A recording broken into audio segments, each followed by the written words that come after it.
Il faut remonter à 1839 pour trouver l'acte de naissance de la Société d'horticulture de la Gironde.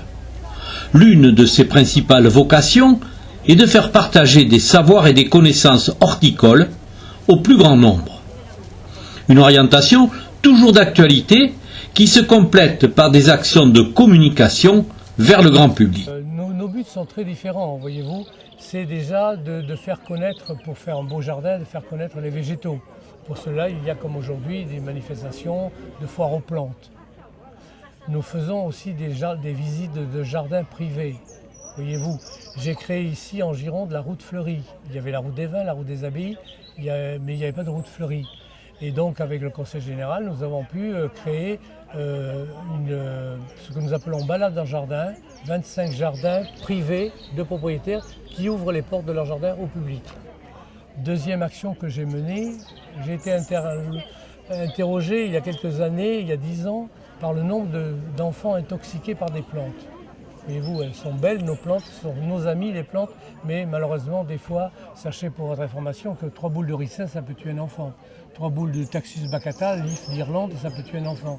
Pour cela, avec le centre antipoison de Bordeaux, le jardin botanique de Bordeaux, nous avons créé les plantes du mal, une exposition itinérante qui va dans les écoles, lors des foires des plantes, etc. Aujourd'hui, elle est à Lège, Cap Ferré. Voyez-vous, elle arrive de Sénac. Donc éducation, quoi. Éducation, information des parents, des responsables des centres aérés, des grands-parents, etc.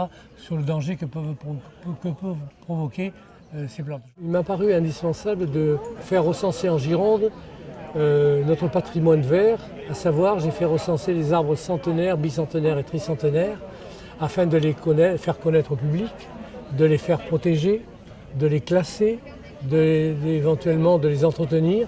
Et pour cela, nous avons sorti le premier guide des arbres remarquables de Gironde, qui est donc à la disposition du public. Le retour au jardin s'accentue.